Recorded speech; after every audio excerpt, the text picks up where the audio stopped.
бул митинг көптөн бери уюштурулуп жүргөн, элдин арасына дагы абдан мындай бир элдин көңүлүн бурган чакырыктарды таштап атышкан. Өзүңөр билесиңер, масштабы абдан чоң болот деп айткан, 6000ден 10.000ге чейин болот деп. Эки ошол камалган Текебаев менен Садыр Жапаровдун соту бир күнгө коюлгандыктан экөөнүн тарапташтары бир күндө өткөзөбүз деп. Көбүнчө мындай чакырыкты абдан көп адам чогулат, талаптарыбыз абдан күчтүү деп ошо Атамекен партиясы коюп аттылы. Кече митинг болду.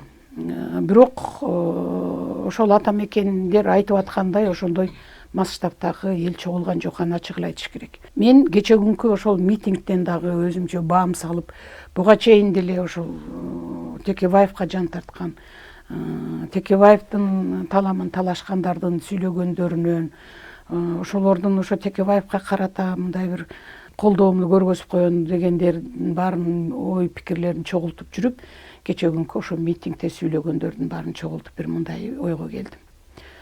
Текебаев отурат.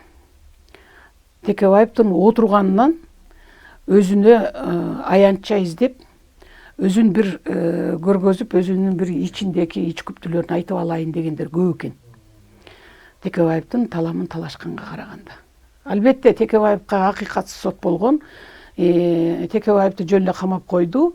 Бир орустун бир афериси келсе эле ошонун тили менен камап койду деп башташат дагы, анан кийин баары эле өзүнүн баягы бийликке болгон, бир адамга болгон, бир личностьке болгон, же болбосо келечекте бир өзүнүн бир оюн ишке ашырайын деп, бир бийликке болгон умтулуусун ашырып алайын дегендер ушундай бир мындай массалык эме таппай жүрүшкөнбү, ошондой көп айтылып атты.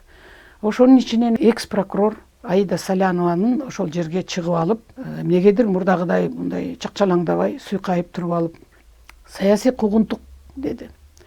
Саясий куугунтук башталды деди. Саясий куугунтукту баштаган Атамбаев, Сегизбаев, Жолдубаеваларга эл баасым берген. Булар эл болгондо дагы эл душманы дегендейге чейин. Булар камалсын деп айтты. Мен ошол жерден таң калдым. Атаң көрүү, адамдар биз кандай болуп баратабыз? Таптакыр эле кече күнкүбүздү унутуп, эртеңкиден эмне, эртеңки келечекти элестете албай калганбызбы деп. Ак жерден күйгүзүп, жала жаап, тагдыр менен тамаша кылгандар мына бүгүн жүрөт.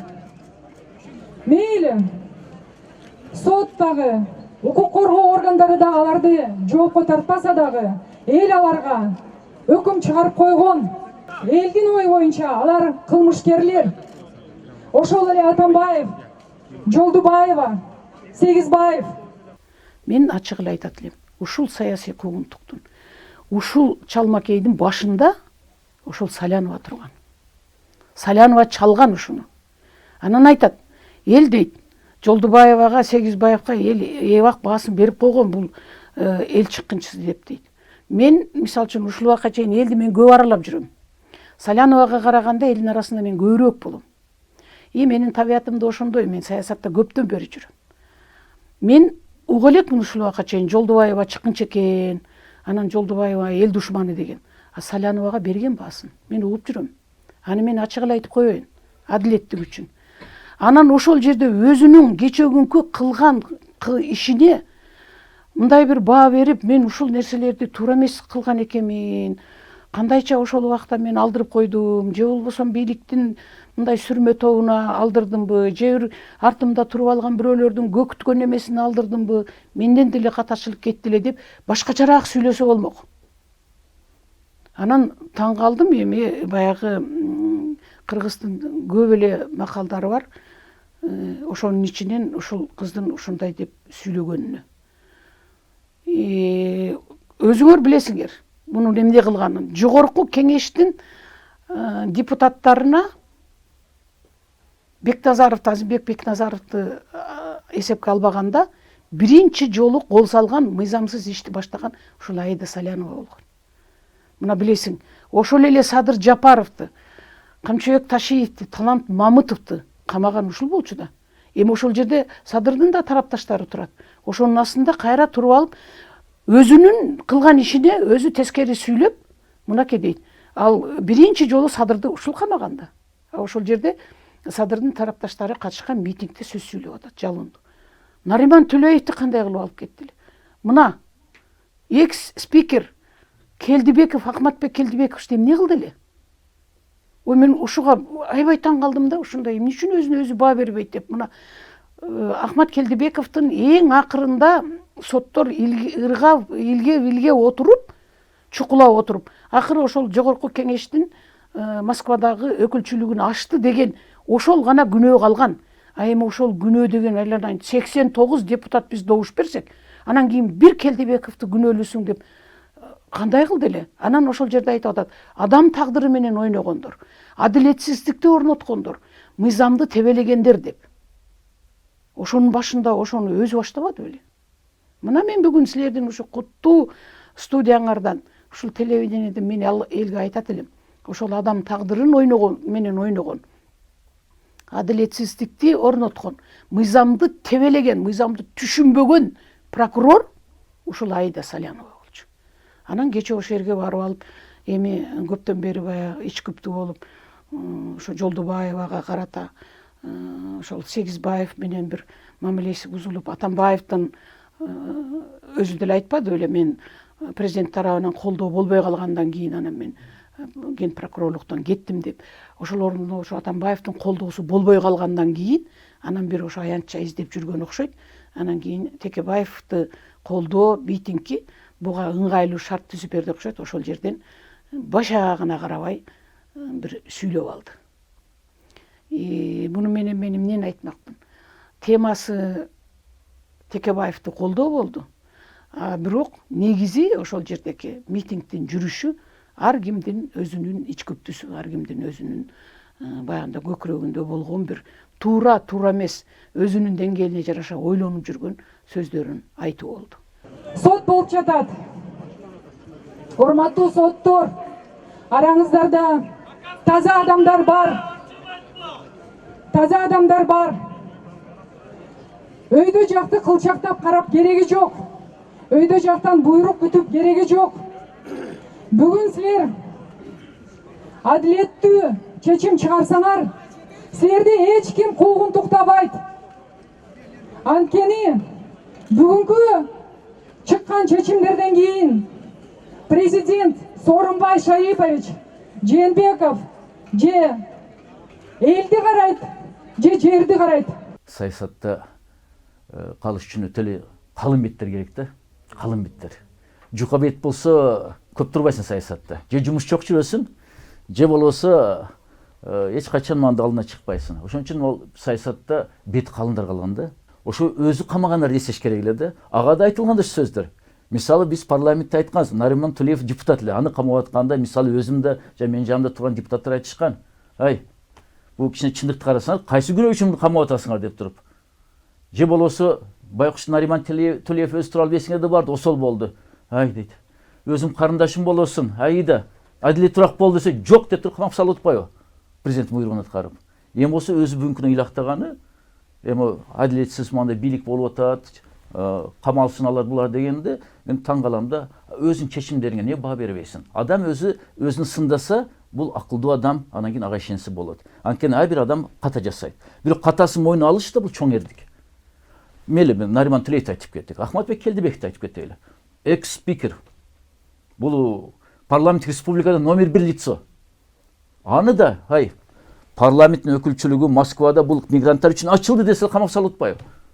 Ошол эле Аида Салянова. Эми болсо мен кече алып таң калдым. Эми бүгүнкү соттор жана прокурорлор билиш керек да дейт. Бүгүнкү чечим чыгарса эртең өздөрүнүн каршысында чечим чыгып калышы мүмкүн деп. Өзү да соттолду да Аида Салянова. Бактысы бар экен, 19 жашарга чейин баласы чыккы чейин отурбайт деген чечим чыгып калды. Мен Аида Салянова өзүм генерал прокурор болсун деп чукап депутаттык мезгилде агитация кылгам. Аны билет өзү жакшы.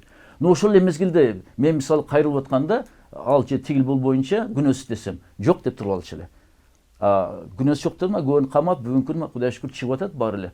Ошол үчүн бүгүнкүнү ошол Аида Салянова же башкалар сүйлөгөндөрүн угуп туруп, ата мекен менен ошол болгон митинг менен Атамбаевдин митингин салыштырып атам да. Айырмасын сездиңизби? Атамбаевдин митингинде, экс-президенттин митингинде ал бул бошотулсын деп талап кылышып атты. Атамекен партия митингинде болсо ал бул бошотулсын, бул ал камалсын деп атат. То есть анын ордуна башкалар камап коюлду деп атат да, айырмасы ушул болуп атат. Бири бошотулсын десе, бирөө бошотулуп анан аркылуу камалсын деп атат. Ошондуктан бул жерде сот бийлигине кысым көрсөтүш керек эмес. Мен ойлоп атам, бул жөнөкөй эле популизм болду.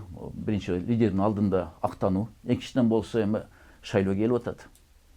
Бул жерде бир өздөрүнүн күчтөрүн сынап көрүштү. Элди чыгара албайбыз деп. Караса эл чыкпайт экен. Бүгүнкү күнү эл тажады митингдерден. Ошол эле саясатчылардан.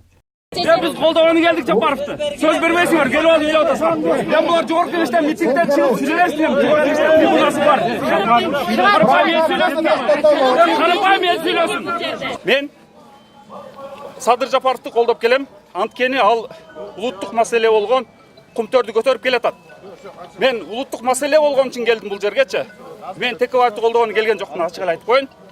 Мен Sadır Japarov'tu koldogonu келгем. Бул жерде булар Жогорку кеңеште буларда трибуна турса дагы, ошол трибунаны колдонбой булар. Ал жерде жогорку кеңеште суу жүрөк болуп, бок жүрөк болуп отурушат. А могу жерге алып элден микрофон талашып атат. Ушул кантип болсун? Ал жерде негизги трибунаны атамекенчилер эледи. Болгондо дагы эми атамекен партиянын парламентте фракциясы бар. А жерде жаманбы жакшы депутаттар отурат. Негизинен ошол депутаттар келип сүйлөдү. Анан кийин эми ошол Садыр Жапаровдун тарапташтарынан бирөө чыгып ошол жерде. Мен мисалы үчүн ошол баланын чыгып сүйлөгөн доботун мен туура көрдүм. Анткени ал айтты.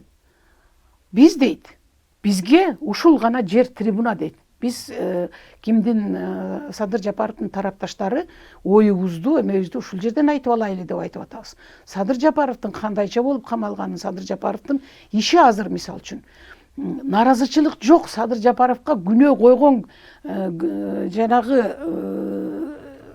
Каптагаев, жанагы Берке Саруунун балдары, алар өздөрүнүн доботторун артка алды. Эч кандай биздин добатыбыз жок деп атат.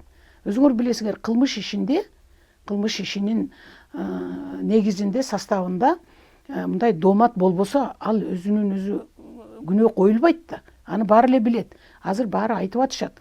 Телевидение аркылуу дагы, массалык маалымат каражаттары аркылуу дагы, сотто дагы айтып атышат.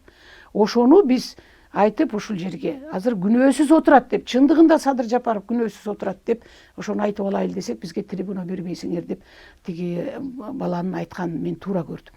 Ал туура айтып атат. Силердин деди, трибунаңар бар деди. Жогорку кеңешке биз эл өкүлү катары ушу көйгөйдү айтсын. Ушунга окшогон болуп аткан адилетсиздикти айтсын, ушул окшогон мыйзам бузууларды айтсын, бетке айтсын болгондо дагы салмактуу түрдө деп биз силерди шайлаганбыз. Силердин трибунаңар турат, каалаганыңардай айта бергиле. Эмне бизден келип алып трибуна талашасыңар деп. Мен туура көрдүм. Бул провокаторлорду козуткучтар кармап койгула. Бул Атамбаев жүргөн кишилер. Акыркы 10 жылда буга окшогон провокатордун далайын көргөнбүз. Урматтуу милиция, провокатор алып кетиңиз. Бул Атамбаевдин жиберген провокатору муну элдин арасынан чыгарып таштагыла деп эл депутаты Каныбек Иманалиев айтып атат. Мен ачык айтып ак сүйлөгөн адаммын. Каныбек Иманалиев 5-созувда Атамбаевдин мыйзамдуу провокатору жогорку кеңештеги Каныбек Иманалиев болчу. Атамбаев тарабынан, бийлик тарабынан эмне деген нерсе жиберсе лаппай деп аткарып, ошону жогорку кеңеште көтөрүп чыгып, ошол бийликтин 7-этажда отурган. Ошол эле Атамбаевдин, ошол эле керек болсо, Атамбаевдин тегерегиндеги жан жөкөрлөрүнүн оозунан чыккан сөзүн ал эмес үйлөп койгон желинен бери жогорку кеңешке алып келип көтөрүп чыккандардын бири Каныбек Иманалиев болчу. Мен аны ачык эле айтам, капа болсо капа болсун. Кече күнү келип алып, элдин атынан сүйлөп аткан баланы бул деген Атамбаевдин провокатору. Эмне Атамбаевдин колунан бийлик кеткенде Атамбаевдин провокатору болуп калыптырбы? Бийлик колунда турганда өзү болчу. Анан эми ошол жерге келгенде элди чогултту мисалы үчүн. Анан кийин өздөрү ошол жерден микрофон талашып отурган, бул өтө осол иш. Тиги баланын сүйлөгөнүн көрдүңөрбү? Абдан туура айтты. Мына ошону менен бүгүнкү күндөгү ошол эле депутаттардын деңгээлин, бүгүнкү күндөгү ошол эле Атамбаевдин тегерегинде жүргөндөрдүн бүгүнкү күндө эле ал акыбалын ошолордун ой мүдөөсүн ошо бала 1 мүнөттүк сөзү менен элге айтып койду түшүнгөн кишиге. А тескерисинче ата мекендин трибуна талышкан депутаттар өз көйгөйүн айтып атышат. Ошол эле мезгилде ошол ата мекендин бүгүн күй арманы болуп, ата мекендин бил арманы болуп турган экс прокурор Аида Салянованын сүйлөгөн сөзүн көрдүңөр го. Ушул Жолдубаеванын катарында мен да бар элем деп ойлонбой туруп ушуларга кылмыш иши козголсун деп мен айтат элем. Мыйзам көз жумган жерде жараткандын мыйзамы өзүнүн эмесин өкүмүн жүргүзүп коет экен. Мына азыр Батукаев боюнча иш жаңыланып, ошонун тегерегинде иш изилденип атат. Кудайым буйрса, ошол жерге бая күнү ген прокурор айтып атпайбы? Биз бир топ кызмат адамдарын чакырабыз суроо жоопко деп. Ошонун катарында Салянова дагы барып жооп берип калышы мүмкүн. Ошол жерде тарсылдап мыйзамдуу түрдө биз чыгарып атабыз деп ар бир суроо берген депутаттын оозун жаап турган. Ошону деле ойлонуп койсо болот да. Анан кийин келип алып бүгүн бир мезгилде бул Абдил Сегизбаев менен ошол эле Индира Жолдубаева менен мындай бир поляда катар иштешкен Атамбаев менен бир топ маселелерде ачык да жабык да санаалаш болгон. Кыргызда эскиден жакшы макал лакапта бар. Эки кочкордун башы бир казанда кайнабайт деп. Мен башынан айтканмын. Садыр Жапаровдун камалган беренеси башка, Өмүрбек Текебаевди башка. Кантип экөөнү кошуп атат. Бул кошулган нерсени кошууда жана паза деген кичине балдардын оюну бар. Бири-бирине мингизсең, киргизсең бир фигура, бир сүрөт чыгат. Ал буякта чыпкан нерсени бири-бирине киргизип атпайбы? Ошондуктан мына мен угушум боюнча Садыр Жапаров тарапчылары да силер айткандай капачылык бар. Биринчиден микрофон тийбейт, экинчиден болсо көбүнчө берки партиянын жетекчиси айтылып атты. Үчүнчүдөн болсо ошол жөнөкөй чыккан адамдарды туура айтып атты. Эми ата мекен партиянын фракциясы бар парламентте. Ким аларга ошо трибунадан чыгып лидерин коргонуп тоскоолдук берип атат? Эч ким. А Садыр Жапаровдун өкүлдөрү бийликте жок да. Мен бул жерде эми сөзүм аягында айткышым керек эле, бул популизмге айланып кетти. Анан жана отчет галочка катарында. Ооба, биз сен үчүн чогулдук, элди чогултканга аракет кылдык, азыраак чыгып калды, кечирип кой, но өткөздүк деген мани алып барды да. Эгерде чыныгы Өмүрбек Текебаевдин партиясы күйүккөндө, анда Атамбаев камаганда эле парламентте бойкот жасаш керек эле. Парламент кризис жаратыш керек эле. Анткени бул жерде эми бир адам жакшы жактары бар, күчтүү жактары бар, жаман жактары бар, алыс жактары бар. Бирок Текебаевдин күчтүү жагын айтыш керек. Бул любой шайлоодан кийин сүйлөшүп бийлик менен партиясыны парламентке алып келчү эле. Эгерде Текебаев болбосо, бүгүнкү күнү ата мекендин депутаттары болбойт эле парламентте. Ошондуктан лидерин камаганда өлүп кетсем менин мандатым деп туруп, кааласа таштап, же болбосо парламент ичинен бойкот кылып туруп, лидерин чыгарганга аракет кылыш керек эле. Эми Атамбаев камап койду Текебаевди, Акаев, Бакиевди барган жок эле, Атамбаев камады. Эми убакыт өтүп кетти. Уткурду убакыттан биякта. Ошол мезгилде ата мекен парламентте көрүштү баштаганда, мүмкүн Атамбаев парламент кризистен чөчүп кетет эле. Азыр болсо эми Атамбаев кеткенден кийин кийинки президентке дооматты коюу, бул ошол эски каталарды кайталоо. Же Путин айткандай, наступать на те же грабли.